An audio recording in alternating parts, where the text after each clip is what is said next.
am the divine. Something I am the divine. Something I am the divine. I am the divine. I am the divine.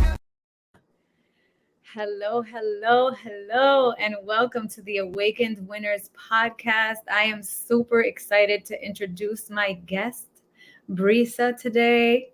I'm going to read her bio before she starts, but just know that you're in for a treat. This woman is magnificent and her story is next level. But without further ado, let me read her bio. Imagine being locked in your body without the ability to speak or communicate with the outside world. Brisa Alfaro has been featured in several media outlets, including the Doctor's TV show, The Washington Post, Woman's World Magazine, Fox, NBC, CBS, her #1 international best-selling book, Limitless, Nichols Stages, and her most recent, Tedx.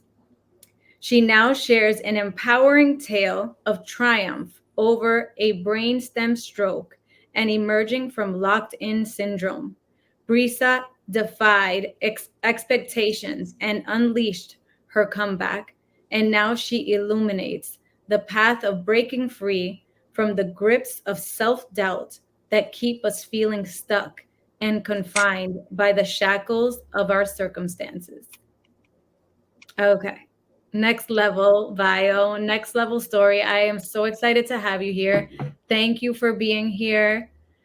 Thank you for having me. Oh my God. Oh my God. Oh my God. So we named this conversation Small Moves, Big Results. And that came from the statement that you use for everything now, which is called Pinky Moves. And I want you to tell everyone, what was it that made you come up with Pinky Moves, and what does small moves and big results mean? Okay. Well, first of all, thank you for having me. Oh my gosh, I'm excited to be here. I honestly, it's crazy when I think about the progress that I've made from like when I hear you read that bio, I think, wow, that's so much progress. And sometimes I think that can't be me. Like they're talking about me. And it's humbling to know that even when you are on top, things happen. And even when you go on this roller coaster and you're going up and down, there's always going to be an up. So just keep going. And it reminds me of that because in a couple weeks, I'm going to be having another surgery. And I was in my pity party for a while, and I was thinking, like, when is this going to be done? When am I going to be okay? And, and then you read that bio, and then I'm like, you know what? No, I'm doing pretty good. I've done good things. I'm still going to be doing good things. I just have to keep going. And so it reminds me to, keep making pinky moves. And I'll get into that in a second. So what pinky moves means to me, when I had a life-changing event was when I was 32 years old. I was 32 years old. I was living a great life. I was traveling and working in the beauty industry. I never thought that anything really bad could happen to me. I kind of felt like I was not indestructible, but I just thought that really, really, really bad things or hard things happen for other people and not for me, because I was working so hard. I was like on my grind and I didn't have time for like drama to happen. So I was just on my grind. But the universe delivers exactly what you need when you need it. And I didn't know that I needed this wake-up call. So I ended up inside of a New York City hospital, faced with a less than 1% chance to survive. Wow. I didn't understand at the time why me. First of all, why me? Why did this happen to me? I didn't understand what it was that happened in the first place. I didn't understand how it built to that point to get me to that hospital. There were so many questions that I had. And I think that when really difficult situations happen to us, we do have a like multitude of questions that we can't answer. And in those moments, I think are the most defining. It's like, who are you? Who's going to come out? Who inside is going to come out and show up in this very moment? And thankfully, the person that I needed to be showed up. And I found my strength. I found my determination. I found my will to live in that very moment. When I heard the words of the doctors explaining to my mom, Brisa has a less than 1% chance to recover. She had a stroke. She developed something called locked-in syndrome. There are less than 5 cases per year worldwide. And this is no way of life for her. Right now, she's in a coma.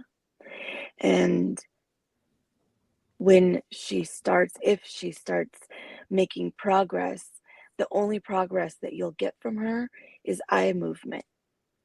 And that's it. She'll be able to hear you and understand you, but she won't be able to communicate with you because of the type of stroke that she had. I'm listening to this conversation with my mom, with the doctors and my mom, and I'm like, no, that's not me. That can't be me. I have so many plans. I have things to do. There's no way that they're talking about me. But they were talking about me, and they were pretty much saying what my future was going to look like and telling me and my family what odds I was going to have to recover. And I remember thinking, somebody else is in charge of saying how I'm going to recover. Somebody else is in charge of determining my future. Somebody else is in charge of planning my life.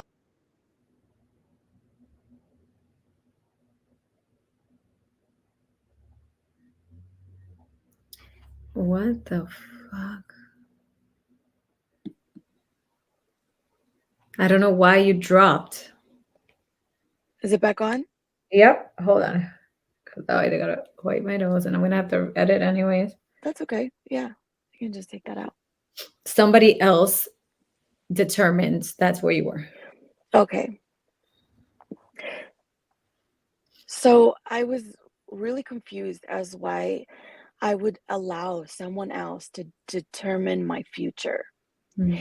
And it was, I think, in that moment where I realized I wanted to live and I wanted to keep going. And I wasn't going to accept what the doctors were saying, what statistics were saying, what other cases of what I experienced were saying. I decided I was going to be different. And although I was just a body laying in a hospital bed, unable to move or communicate with anybody, I was still trying. I was trying to make that connection so I could show my families, my doctors, everybody a sign that I was still in my body, that I could hear you. And I'm trying to make that connection. Don't give up on me. There's still so much more in me. That happens still to this day. There's so many times where I run into a situation where I'm like, oh my God, like they don't trust me. They don't believe in me. They don't think that I can handle it. They don't think I could do it. And I'm like, okay, wait, you did it then? You're going to do it again. You're going to do it again. You didn't believe them then. Why are you believing them now? So I had a will to live, a will to fight to survive then. Why don't I have that same will right now? So when I am bombarded with a bunch of problems that, life has to offer, because problems are good. I remember when I was fighting for my life, I remember thinking, I just want regular people problems.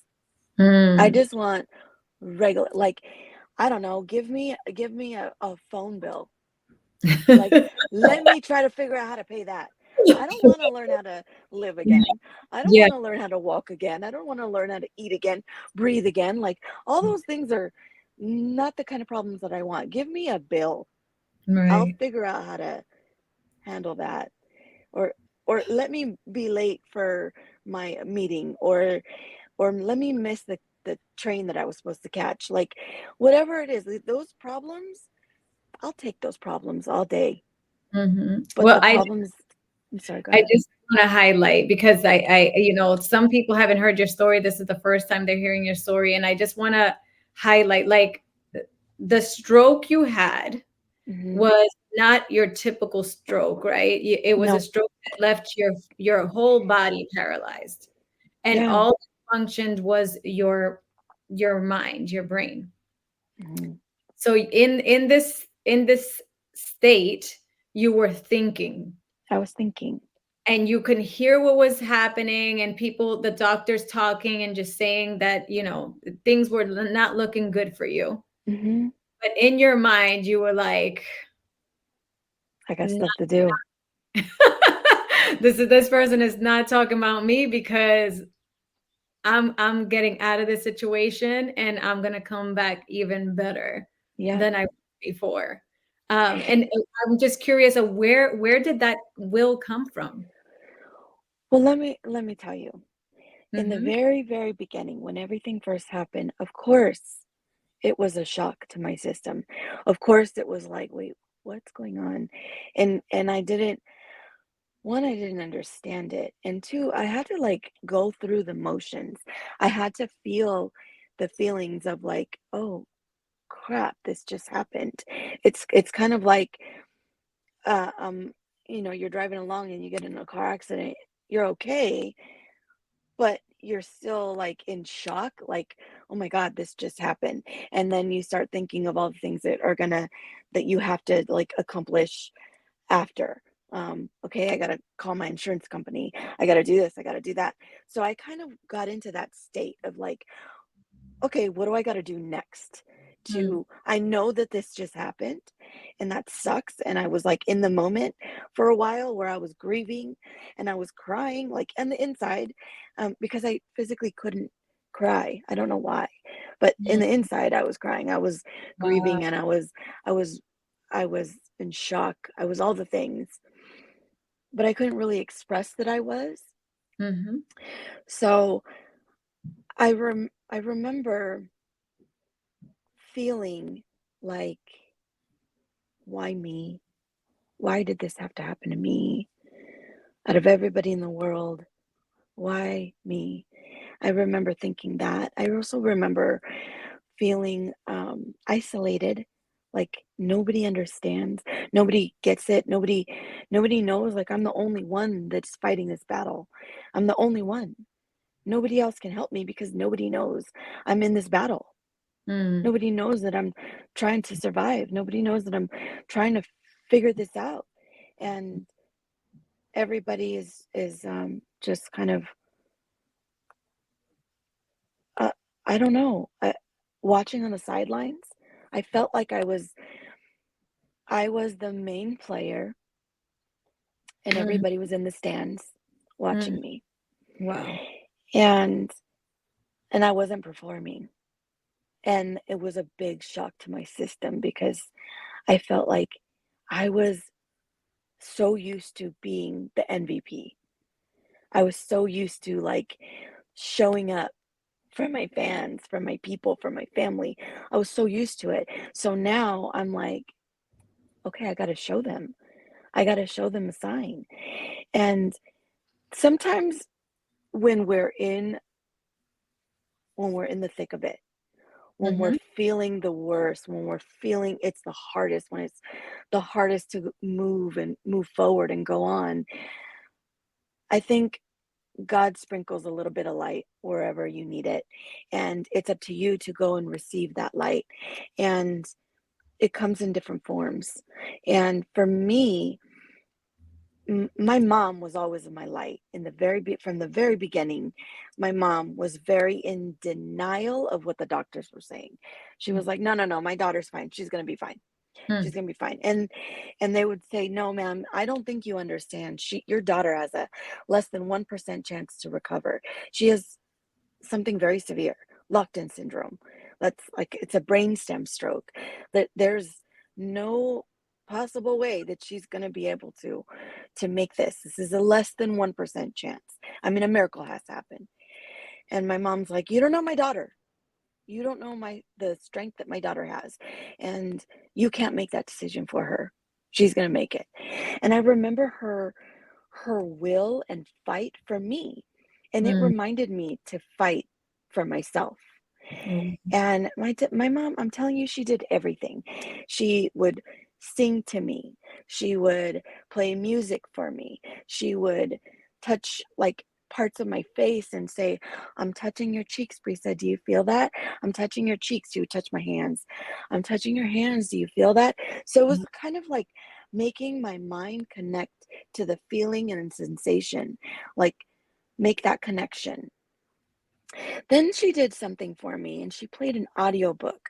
This audiobook was The Secret. I don't know if you've ever heard of it, but it focuses on the law of attraction and Mm-hmm. on what you focus on grows. So in the book, I heard the voice of a woman by the name of Lisa Nichols. Mm-hmm. And there was a moment where she said,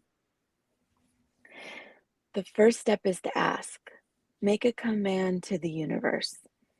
Let the universe know what you want, because the universe responds to your thoughts. Wow. Your thoughts. Thoughts were all I had. I Mm. had nothing else. I had no movements. I had nothing. All I had was my thoughts. So I started figuring, if I can change my thoughts, it can change my life. Okay, this is what I've been hearing throughout this whole book. So I'm going to change my thoughts so I can change my life. But how am I going to do that? How am I going to start to think of positive thoughts when I'm in such a negative state? Mm. Well, have you ever heard fake it till you make it? That's what I did. I literally started dreaming. I started visualizing and dreaming. I started creating this like movie in my mind. And I played that movie over and over and over again. And all it was the life that I wanted. That's all it was. I just played that movie all the time, to the point where I would kind of get irritated when the doctors and nurses would come in and do blood work or change my trach or whatever it was.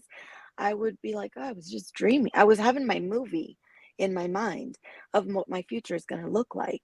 Mm. So I was I was so involved with this movie where I knew every bit of it.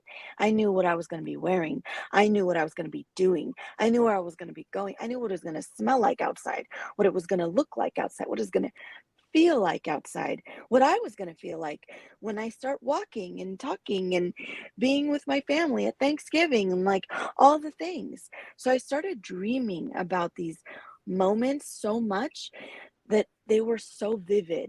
The visualization that I created in my mind was so vivid. And I feel like that was one of the catalysts that got me to my next, I want to say, baby step. For now, I'm going to call it a baby step. Mm. So after that, I started believing that it was possible. And one day, my mom and my family was having a conversation, and they're all in New York and they don't know New York, and I'm laying there unable to move or communicate with everybody, and they're talking about this one restaurant that they wanted to go to that they had gone to with me when they came to visit before, and where is it at, and they couldn't remember, and I so badly wanted to interject. I wanted to tell them where it was at, and let them know what, like, no, no, no, don't go that way, don't you, and like I'm trying to talk to them, but I can't say anything. And I wanted to tell them, because they're like, should we take the train or should we just take a cab? And I just wanted to tell them, just take a cab, it'll be easier. Like I wanted to talk to them, but I couldn't say anything. So it was kind of frustrating me.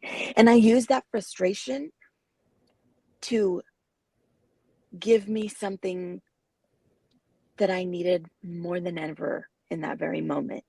Mm. And that was a spark. I call it ganas. It's actually a chapter in my book.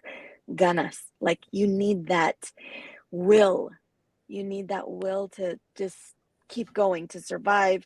You need that will to get your point across. You need that will to whatever it is, you need that ganas. And so I tapped into that, and I was like trying to show my family that sign. And that's when my mom noticed a flicker of my pinky. She was so excited. She was like, "Are you moving?" Yes, I was moving. She asked me to do it over and over and over again, just to make sure that I was doing it on command. Then she ran and told the doctors, "My daughter's moving. She's moving on command." The doctors kind of disregarded her um, comments, and they're just like, "Ma'am, I know you want to believe it, but those movements are involuntary." And I remember the first time she came back in and told my family that they must be involuntary movements.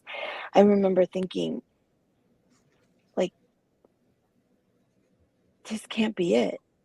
This can't be it. And now that I think about it, that happens to us all the time, where you are so excited about something, and then the moment you tell somebody else, they like rain on your parade. Yes. They and then your dreams and your hopes and everything just like fizzles out. And you're just like, dang.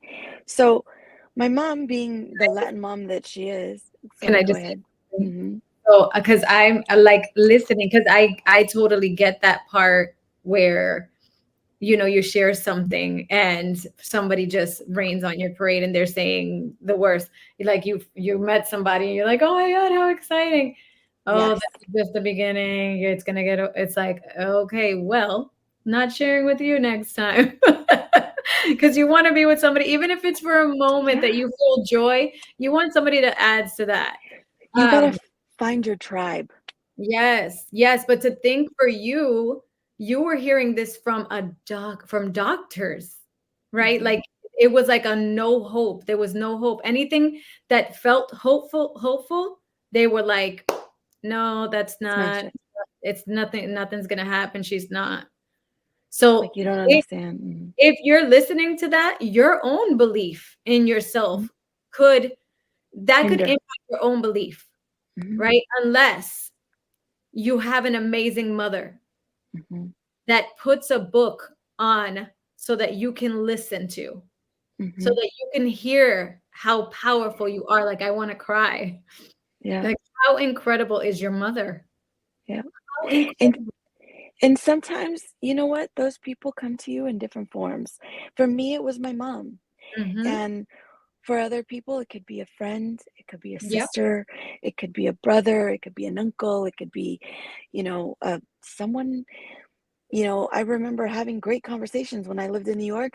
There was um, the clerk at the bodega that I would always go to, had great conversations. Sometimes I would think, that's what I needed. I needed to just get that out. And sometimes the right people will be crossing your path exactly when you need it. You just have to be in tune with it and receive those messages. Absolutely. And Absolutely. and And your mother, like, I just want to emphasize your mother because she loved you. She never gave up on you. never. Hmm. She like I like just the things you were saying about her caressing your skin. Do you feel this? She Yep. was no, she was not willing to take the doctor's Nope. statements She's a either. stubborn lady. I She's a love stubborn her. lady. I So love she her. she Yeah. went back to the doctors after she said they told her no, and she came back and told my family. She went back to the doctors because she was like, no, I know my daughter's moving. And Mhm. she went back over there and she talked to the doctors and she was like, no, my daughter's moving. And with every, I mean, every Latin mom, I think, has it in her. And she went back over there and she was like, no, you're going to listen to me. You're going to follow me. We're going to go back in that room and you're going to go check my daughter. Mhm. And when she did that, I mean, they following her right behind her. And they walked in the room and they're just like, okay, Brisa, your mom says you're moving. Show us a sign. Show us a sign that you're still in your body and you could hear us. And, so with doubt in their voice, but they still did it because my mom made sure of it. And my mom believed in me. And sometimes that's all you need. You need someone else to believe in you. And one of my neurologists was there and he was holding up my hand and he was like, so your mom says you're moving, move, show us a sign. And I could feel that doubt in his voice. And it Mhm. really didn't help me get to that state because now I was tired and I had to do this all over again. And it wasn't easy. It wasn't easy for me to make that brain and body connection. It was exhausting. Mm. And when I had that doubt, it was even more exhausting. So he's holding my hand up and he says, show us a sign. I couldn't do it. Imagine it was like an energy beam coming from my brain, traveling down, passing the barricade at my brainstem, traveling down through my arm, passing my elbow, and now making it to my wrist. And similar to when your computer is buffering or loading or whatever, you get that little spinning wheel. Mhm. That's what was happening to me. It was like this little buffering sign. And I just could not pass it. I could not I couldn't gain enough energy to complete the loading process and show my doctors the sign and my nurses the sign and my family's the sign, everybody that I could do it. I couldn't make that connection until one of the other doctors, my other neurologist that was in the room, he said, I think she's trying. Give her more time. And he said, her face just changed. It was a fraction of a fraction of a movement that he could tell that I was trying to make that connection. Mhm. Sometimes that's all we need. We need just a little fraction of a movement to be able to give yourself or the world evidence that you are trying. Mm.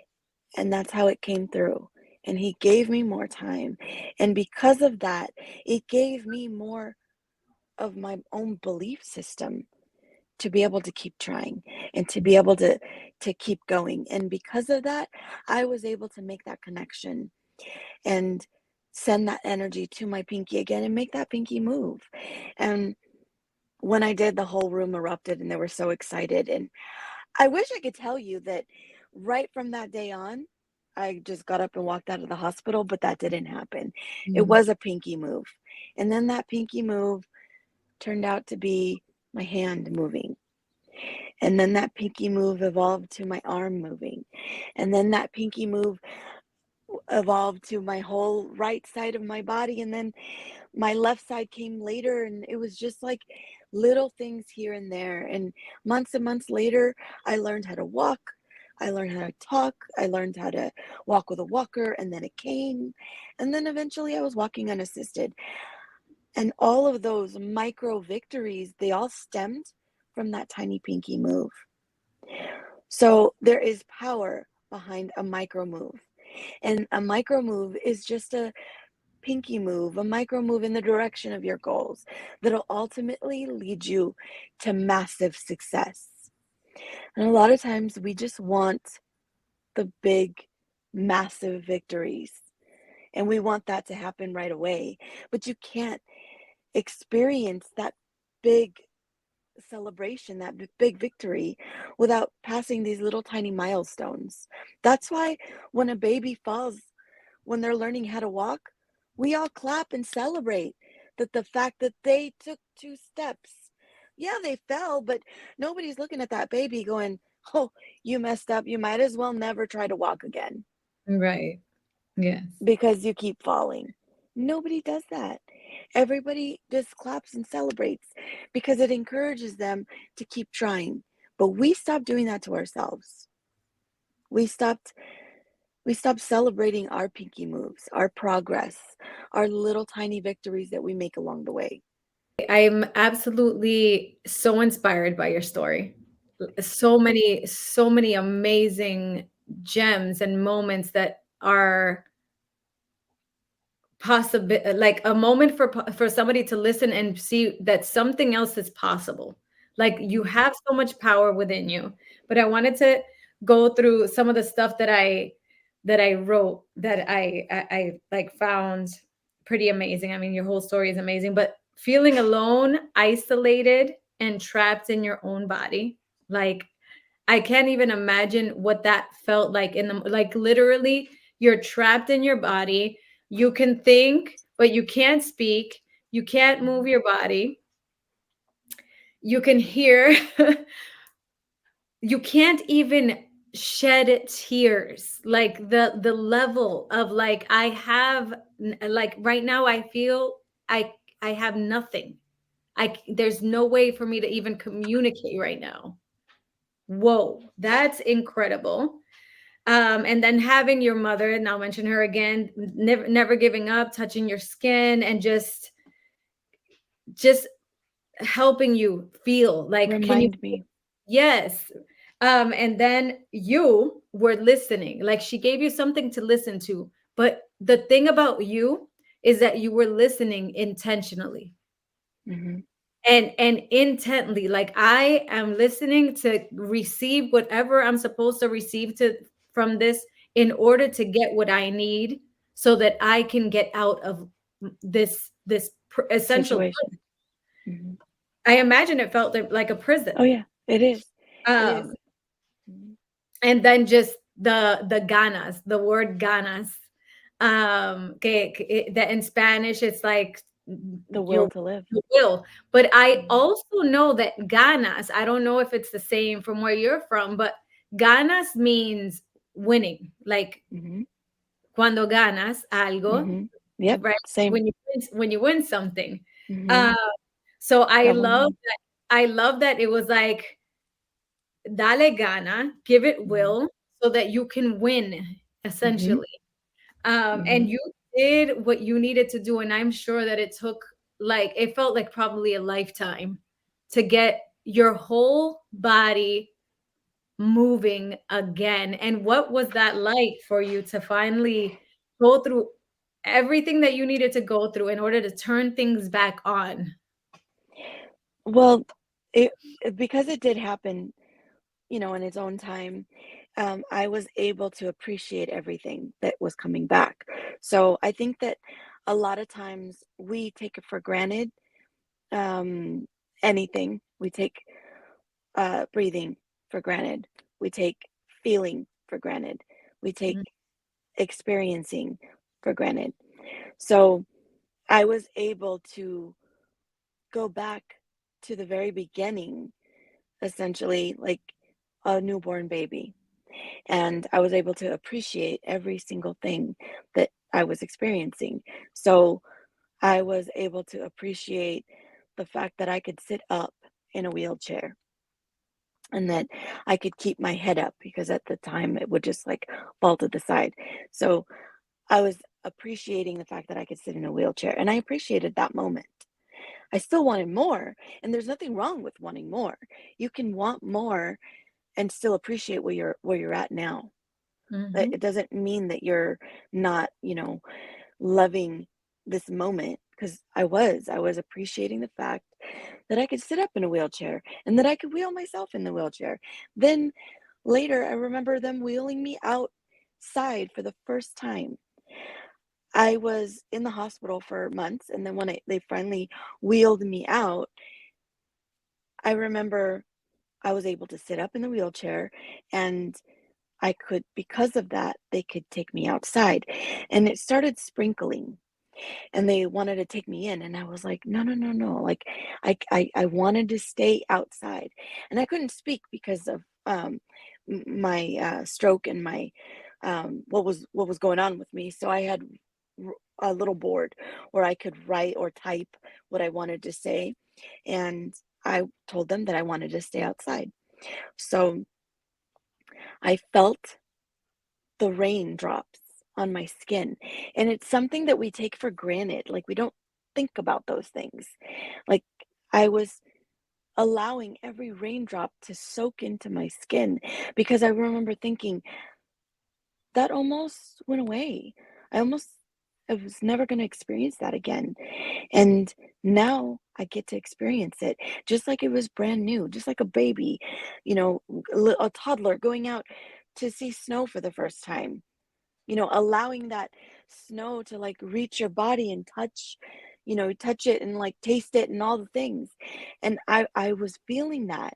And I remember when I was finally out of the hospital, being able to be home, and all I could do was sit on the couch, and my mom would put me on the couch, and that's where I would have to be. And then um if I wanted to do exercise or anything, they would have to help me. So for a moment, I would be sitting on the couch and she would put the TV on. I would do my own exercises where when I started to learn how to talk, um, the commercials would come on and I would try to repeat the commercials. So it's something that used to bother me, like a commercial. Like, oh, here's that stupid commercial again. Now I was looking at it from a different perspective. Now I was like, I'm going to try to repeat that commercial so that I can get my speaking better, so that I could keep up in conversation, so that I can talk with everybody when everybody's together. And because most of the time I wanted to speak to everybody, but because I was a new speaker, new to talking again, um, everybody would talk and ya pasó la tema. Like the topic would already pass, and Mm. I would be like, I want to say something, but now they're talking about something else, so I couldn't speak fast enough. And so I had to relearn all of those things again. So when I would be sitting in front of the TV, I would just practice commercials. I'd repeat the commercials, repeat them, repeat them, repeat them, so that way I could speak faster and clearer. And so everything that I did in my recovery, I was appreciating the fact that I used to be able to do it so effortlessly before, or I would appreciate the fact that I will be able to do it effortlessly later. Right. And because I think that that's what happens with a lot of us that are recovering from something. We we get stuck in the like, when is it ever going to be easy for me? When am I ever going to get a break? When can I catch a break? And I think when we are so focused on that and not focused on the here and now is giving you the opportunity to celebrate your victories, your little victories, and and in return you're going to receive more.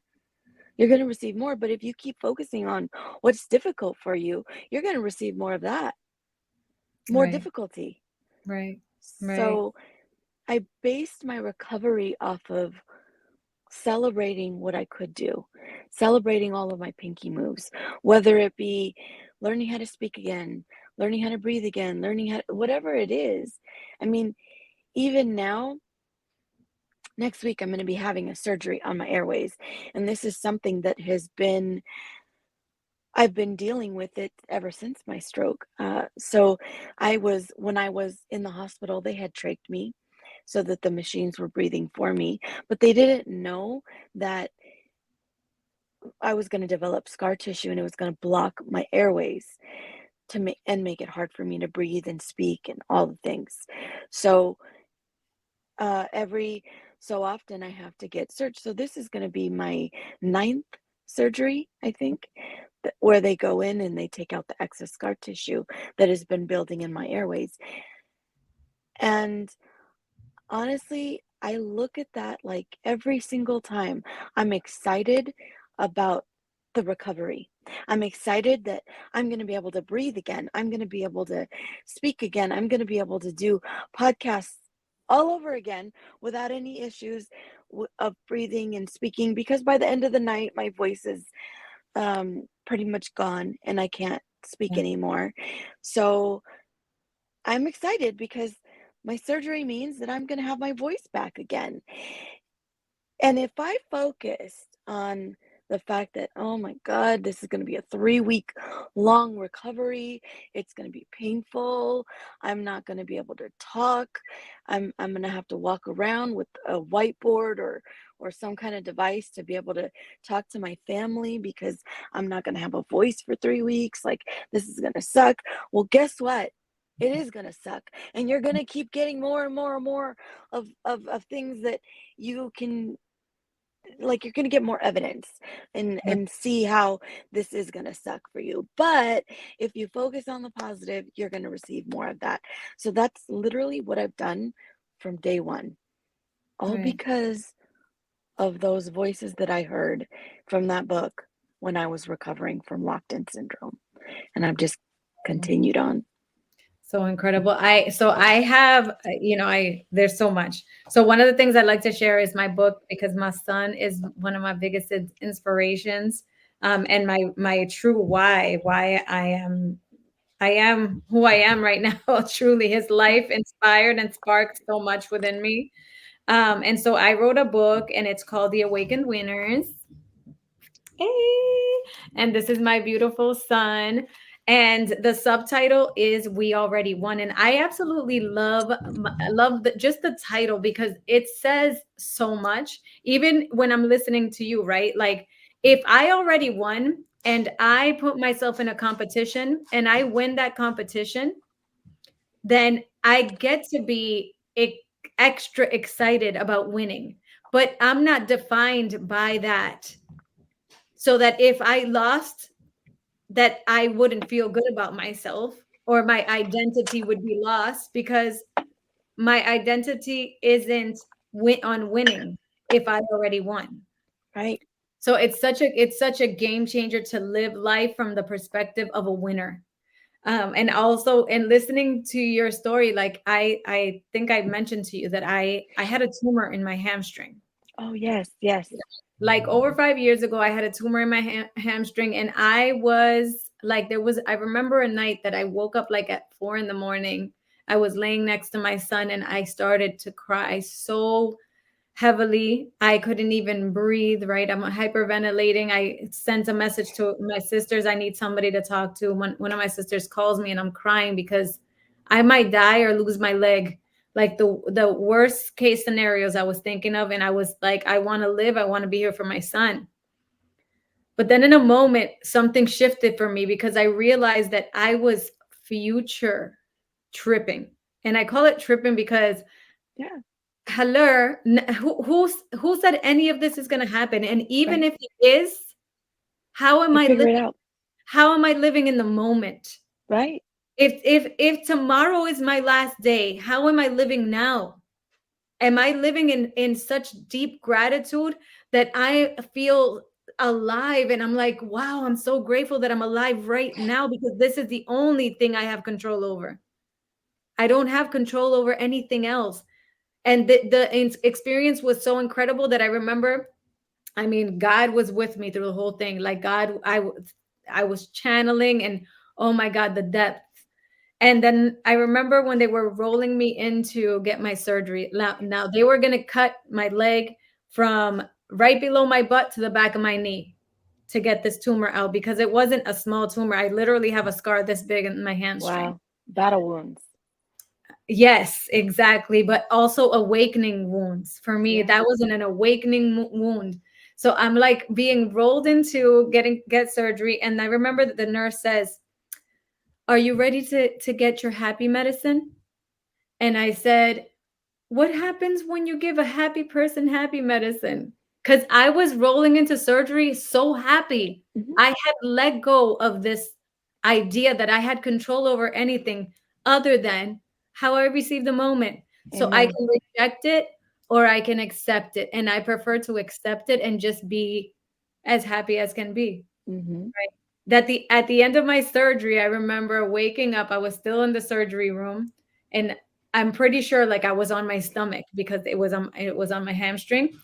And I looked at the doctor and I said, "Doctor," and I put my hands up like I wanted to hug him, and he's like relax, like you just had the surgery, and I was like, that's what happens when you give a happy person happy medicine. Yeah. I'm like happy even when I'm like, You're happier. I love that. but yeah. I love that. I'm sure he'll never forget it. I'm like, doctor, give me a hug. Like I was so grateful, so happy. That's Um, awesome. oh my God, your story is so incredible. I totally am so inspired by you. You're such a light too. And I have, a deep admiration for people that are willing to share their stories because not everybody does. No, But you're right. but our stories make impact, not just on Yeah, ourselves, but other people, right? People are going to get to listen absolutely. to you and have listened to you and have felt encouraged. And they're like, I'm not going to give up and I'm going to Mhm. keep trying. I'm going to keep doing these pinky moves because Yes. that's something you created now. It's pinky moves. Pinky moves. Listen, that's normal though. I know a lot of people, they have incredible stories, Mm-hmm. and it is difficult to relive it and to tell it all over again, because people kind of want to forget the past. But I think when you keep talking about it and you inspire other people through your mess, essentially, it becomes your message. Mm-hmm. And because of that, I think it becomes a great your greatest test in life becomes your greatest testimony. Mm-hmm. And I think that a lot of people have this unique ability to go out there and spread hope. Like I call it slang hope. Like you meet people and they're just like out there slanging hope, whatever, whoever it is. And I I think that those are the people that need to show up. Sure, there's going to be people that just need to receive it. And those people are going to cross your path exactly when they need it, when they need to hear it, when they need your message. They're going to be in front of you at the right place at the right time. But you have the ability to become a day maker. You have Mm-hmm. the ability to make someone's day just from a moment that you exchange with them, whoever, whenever. It could be a smile on the train. It could be as you're passing by, talking to someone, like just saying, I love your coat. Oh my God. They probably never had a compliment, in so long. And right now, you just did that. And like it changes their perception or perspective of what's going on. And like I think that a lot of times people need that. Mm-hmm. They need hope. Absolutely.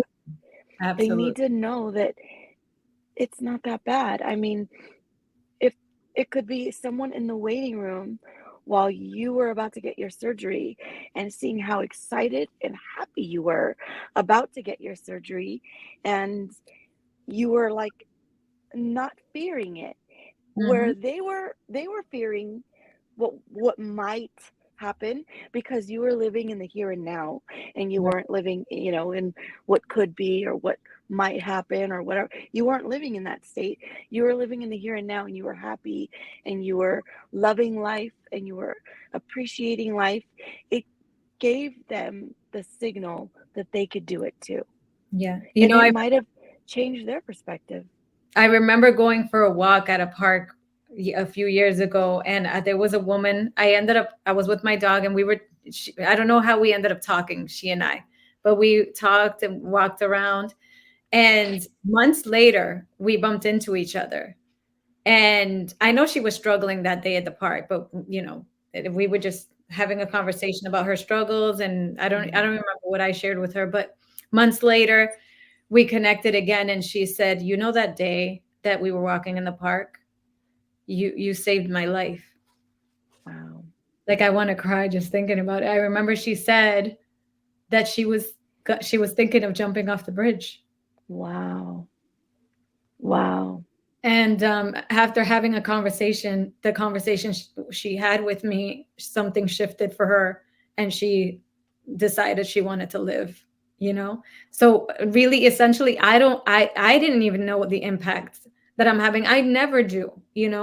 But to think that I have a positive impact on people, that can shift their mindset, that can remind them that they're freaking amazing, that they're Yes. worthy of love, they're worthy of living, right?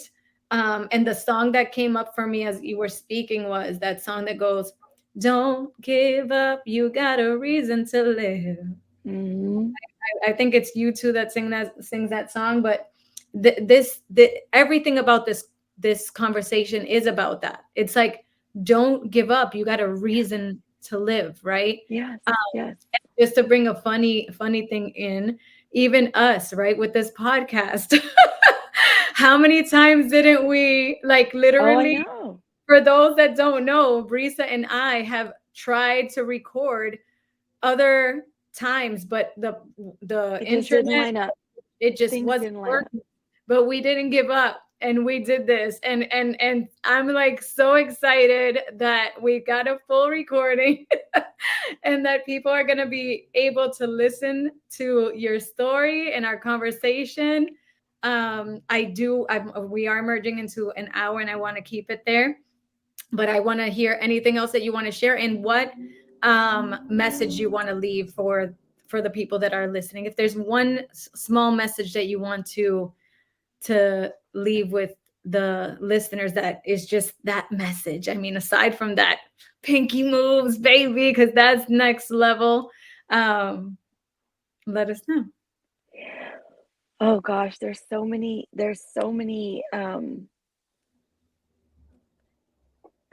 messages that I wish I could, like, implant in people, because I see them and I'm like, "Oh my God, don't give up. Don't give up. You're so close." Hmm. I think I think when I talk about small moves, big results, I think it's just that. I think that we need to focus on the here and now, focus on those small moves that we're doing, because those small moves will build and become a life that is barely recognizable. But I think we need to celebrate every micro victory along the way. And I think if we keep doing that, we're going to surprise ourselves. When we Hmm. look back, it's it's inevitable. Just keep going. Pinky moves from a woman that at some point couldn't move her body at all, was told she was not going to, and is now completely mobile. If you're not inspired, I don't know what will inspire you. You are amazing, Brisa. Thank you Yeah. so much for being here. Thank you so much for fighting for yourself. Like, oh my God, I'm like emotional. You're just incredible. I'm so grateful you fought and that you're here. Thank you Thank you. for being on this podcast today. Oh my Um, gosh, thank you for having me. you're welcome. I'm excited for everyone that gets to listen to your story. Thank you for having me. Bye.